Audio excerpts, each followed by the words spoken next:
Assalamualaikum warahmatullahi wabarakatuh. Perkenalkan nama saya Surahman ST kelas 09.110 Provinsi Jawa Barat. Calon guru penggerak angkatan 9 dari SMKN 1 Cikaum, Kabupaten Subang, Provinsi Jawa Barat.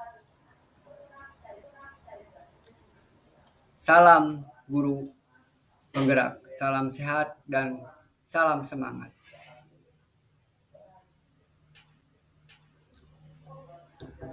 Pada kesempatan presentasi kali ini saya akan mendemonstrasikan kontekstual yang berorientasi pendidikan kepada murid.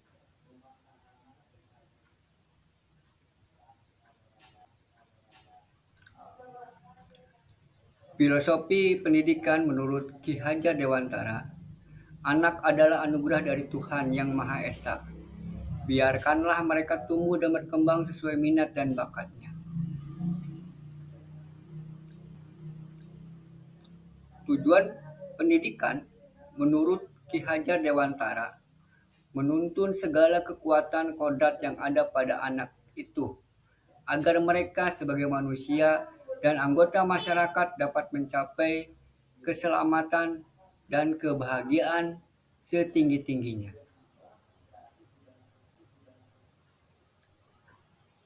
Konsep pembelajaran dari filosofi Ki Hajar Dewantara yang pertama adalah merdeka dan berpihak kepada murid. Jadi, apapun yang guru lakukan itu harus berpihak kepada murid. Atau dalam istilah lain adalah menghamba kepada murid. Tujuan utama adalah murid, murid, dan murid. Yang ketiga, mengikuti perkembangan zaman.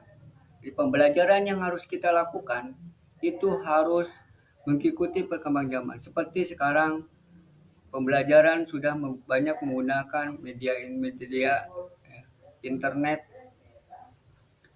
bisa dilakukan secara daring atau menggunakan YouTube dan masih banyak yang lain yang disesuaikan dengan perkembangan teknologi pada saat sekarang. Yang selanjutnya adalah tidak bertentangan dengan nilai-nilai kemanusiaan. Jadi pembelajaran yang kita lakukan itu tidak boleh bertentangan dengan nilai-nilai adat istiadat dan nilai-nilai kemanusiaan maupun agama yang ada di daerah tersebut. Kebiasaan di daerah pesisir bagi peserta didik akan berbeda dengan kebiasaan yang ada di daerah pegunungan.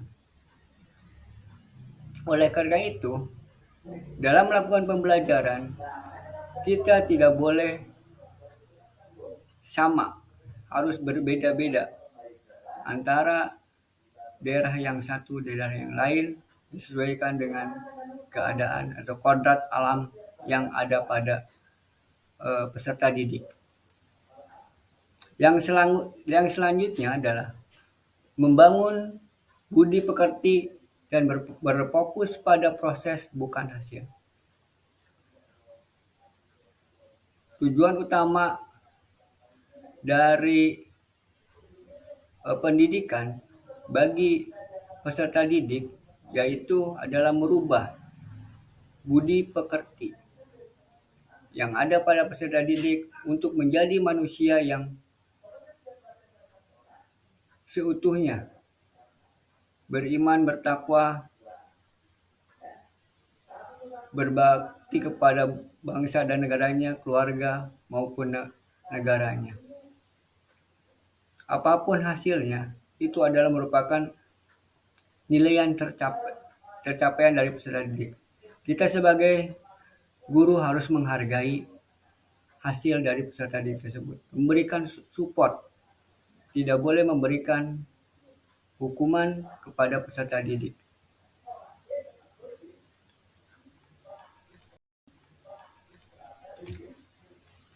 Semboyan Ki Hajar Dewantara, Ingarso Suntulodo. Artinya peserta didik, pendidik itu harus menjadi suri teladan bagi orang lain atau memberikan contoh kepada yang di belakang. Berikan contoh kepada peserta didik. Kalau gurunya baik, pasti peserta didik juga akan baik. Gurunya kompeten, peserta didiknya pasti kompeten. Karena kita akan dijadikan contoh bagi peserta didik kita. Yang kedua adalah Ing Madyo Mangunkarso.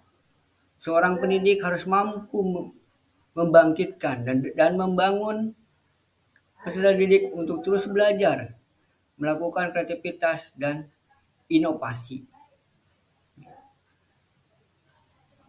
Dalam melakukan pembelajaran, kita tidak boleh monoton, harus berkembang dengan cara meningkatkan kompetensi kita sebagai peserta didik. Lebih banyak mengikuti pelatihan-pelatihan, bagaimana cara menciptakan sebuah pembelajaran yang inovatif bagi peserta didik agar kegiatan pembelajaran lebih menyenangkan. Yang ketiga adalah Tutwuri Handayani. Seorang pendidik harus memberikan dorongan moral atau dorongan semangat kepada peserta didik. Kita harus memberikan semangat kepada peserta didik agar dia akan terus belajar, terus mencari ilmu sepanjang hayat. Karena dengan menuntut ilmu itu akan merubah kebudayaan bagi peserta didik, akan meningkatkan taraf hidup yang bisa meningkatkan ekonomi bagi peserta didik.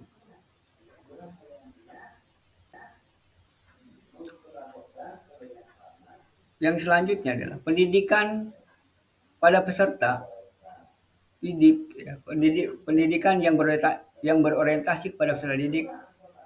Yang pertama adalah memberikan kemerdekaan belajar bagi peserta didik. Kita harus memberikan kebebasan. Kita sebagai pendidik harus menjadi petani, seperti petani yang hanya bisa memberikan pupuk, menyiram, tidak bisa merubah apa yang sudah dikodratkan oleh Tuhan Yang Maha Esa. Kita hanya bisa sebagai pendidik hanya bisa menuntun, memberikan jalan, memberikan petunjuk mana yang baik dan mana yang salah bagi peserta didik. Yang kedua adalah berpikir kritis, kreatif, komunikasi dan kolaborasi. Membangun pikiran kritis, kreatif dan komunikatif itu bisa kita latih kepada peserta didik dengan cara banyak memberikan pelajaran yang baik, memberikan banyak literasi agar pengetahuannya terus bertambah. Yang ketiga adalah mengikuti kodrat alam dan kodrat zaman. Pendidikan yang kita lakukan itu harus berdasarkan keadaan alam di mana peserta didik itu berada dan kodrat zaman. Jadi pendidikan harus disesuaikan dengan teknologi sekarang. Akan beda peserta didik pada zaman revolusi industri 1.0 dengan sekarang pada saat revolusi industri 4.0. Kalau dulu memberikan pelajaran hanya diberikan melalui buku tulis atau dan lain sebagainya.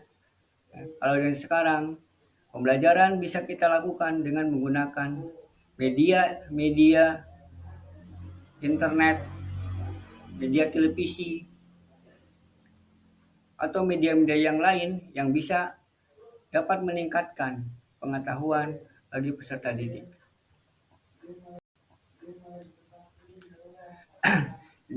Ini adalah beberapa contoh yang saya lakukan untuk kegiatan pembelajaran berdasarkan pemikiran Ki Hajar Dewantara di SMKN Negeri 1 Cikaum. Yang pertama adalah pembelajaran berbasis teknologi informasi. Di sini dilihat bahwa peserta didik saya melakukan pembelajaran dengan menggunakan media internet, dengan menggunakan PC, personal komputer.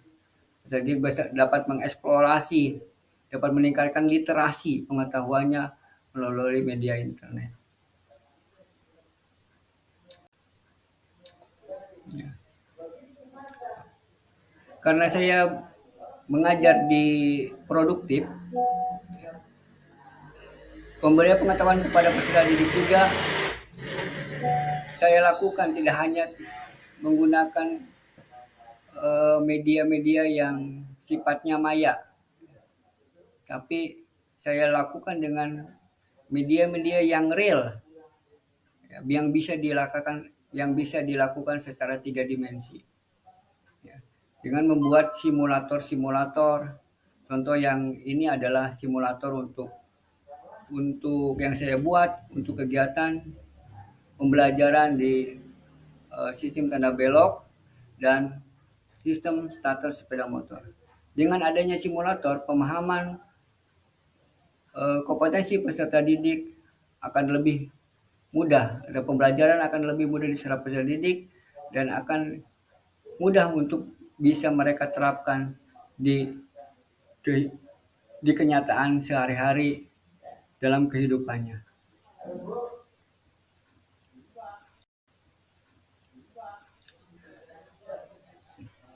Dan banyak lagi ya untuk menumbuhkan minat dan bakat peserta didik. Ya. Ini program ekstrakurikuler yang ada di sekolah SMK Cikaum, ada sepak bola, ya. Ada futsal, ya, pencaksilat, paskibra, ya, tari, ya, pramuka dan sebagainya. Kita mewadahi peserta didik bukan hanya pengetahuan, tapi keterampilan, skill yang banyak dibutuhkan untuk menunjang pengetahuan adalah penunjang bagi dia untuk keterampilannya. Alhamdulillah dari kegiatan-kegiatan ini ekstrakurikuler dapat membuahkan prestasi. Juara 1 lomba paskibra, juara 1 lomba pencaksilat, dan masih banyak lagi yang bisa saya sampaikan pada kesempatan hari ini.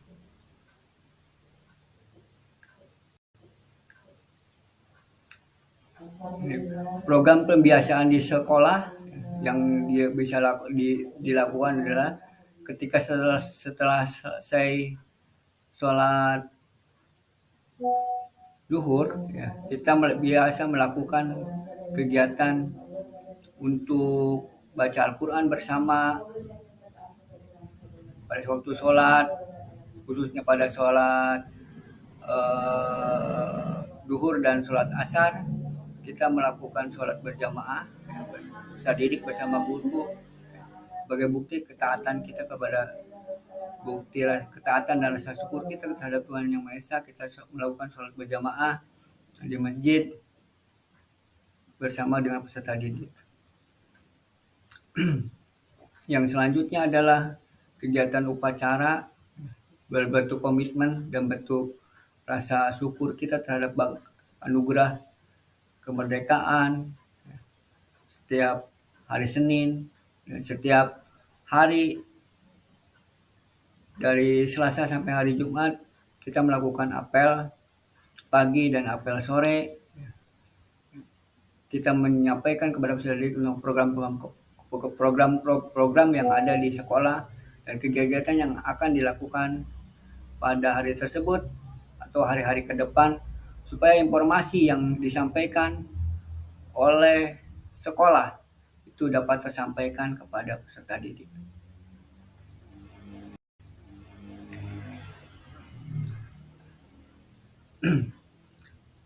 Dan pada saat ini ya, SMK Cikaum itu sudah menerapkan ya, budaya industri dengan menerapkan 5R, rapi, resik, rawat, ringkas, dan rajin. Ya.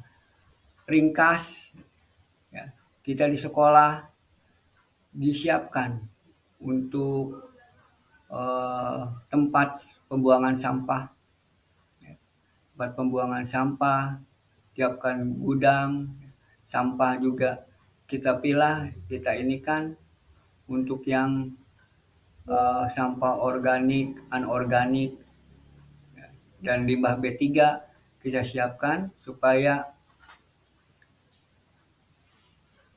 keadaan atau kebersihan di sekolah bisa terjaga. Yang surutnya rapi, ya.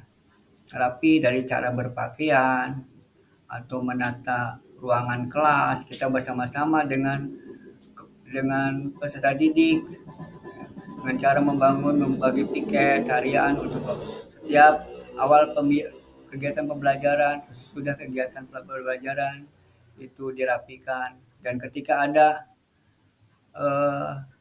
rapat atau pertemuan kita membiasakan memberikan contoh kepada peserta didik ketika mendapat snack kita langsung buang, tidak disimpan di atas meja. Kita mencontoh kepada peserta didik untuk setiap kegiatan itu selalu dibersihkan. Kita rajin dari sini kita ya rajin untuk di kegiatan sekolah, masuk terus dalam kegiatan pembelajaran dengan cara kita selalu memberikan absen kepada peserta didik ketika 3 hari tidak masuk, kita melakukan kunjungan ke rumah supaya diketahui apa penyebab dari kendala dia tidak masuk kelas. Resik, ya, resik itu ya bersih. Ya. Setiap hari Jumat kita melakukan kegiatan Jumsih, Jumat bersih. Yang selanjutnya adalah yang terakhir kita melakukan perawatan, ya rawat. Saya di teknik sepeda motor, itu setelah kegiatan praktek, ya, kita simpan alatnya, ya, mana alat yang akan kita gunakan dalam jangka waktu yang lama atau alat yang sering akan kita gunakan. Kalau untuk alat yang jangka waktu lama terbuat dari logam, kita berikan contoh pada peserta didik untuk memberikan pelumas supaya alat tersebut tidak berkarat. Kita menjaga supaya peralatan itu digunakan dengan baik dan benar, dan setelah dipakai disimpan di tempatnya dan dirawat.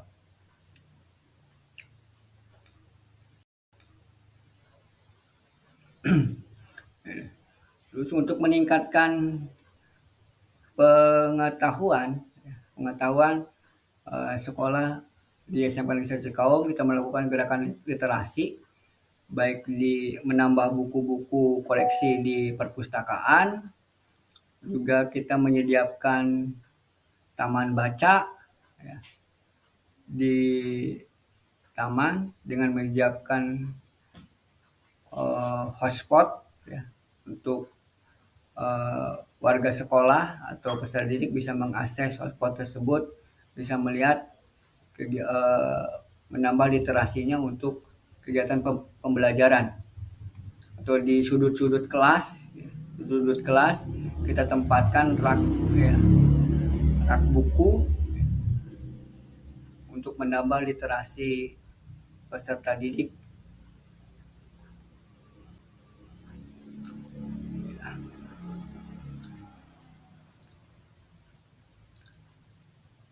Di dalam kegiatan pembelajaran di sekolah ya, ini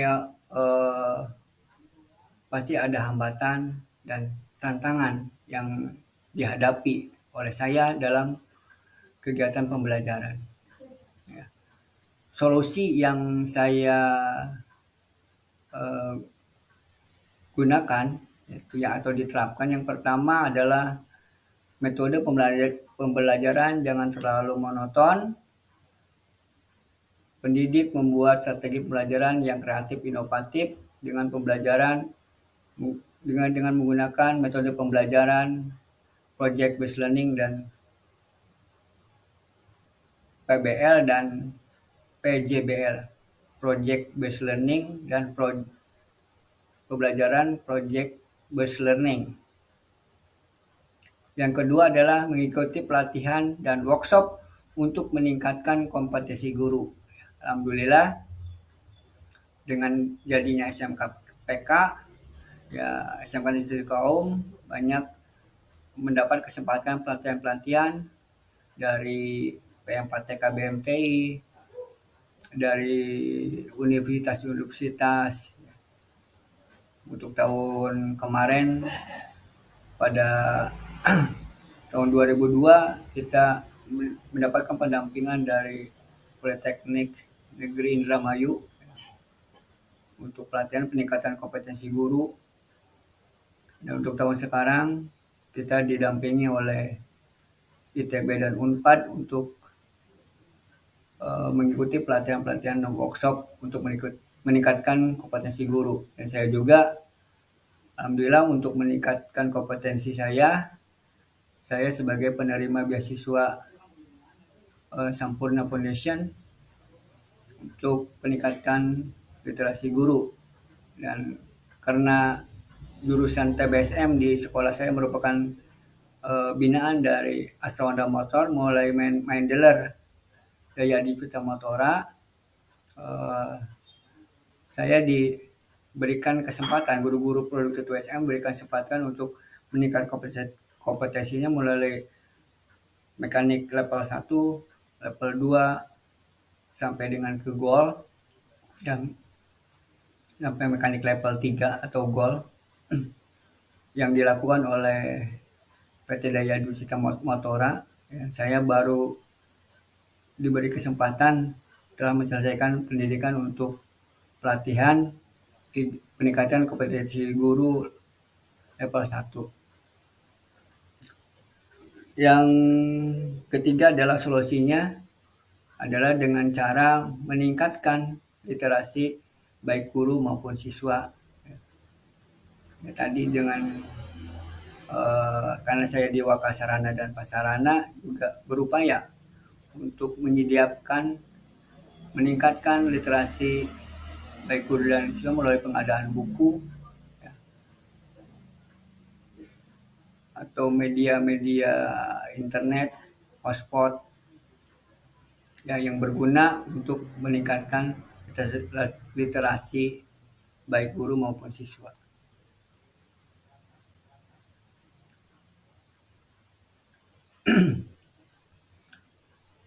Dari tadi yang saya sampaikan di atas ya, kita sebagai peserta didik,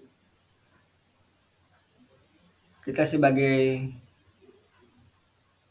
pengajar atau guru, jadilah guru yang selalu menuntun peserta didik dalam proses pembelajaran yang berorientasi pada peserta didik, serta menjadikan suri tauladan bagi peserta didik.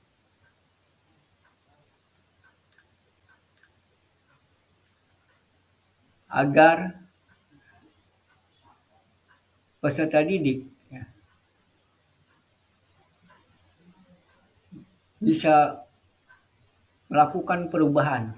Kita sebagai guru melakukan perubahan budi pekerti peserta didik menjadi manusia-manusia yang bijaksana, pintar, ya, jenius.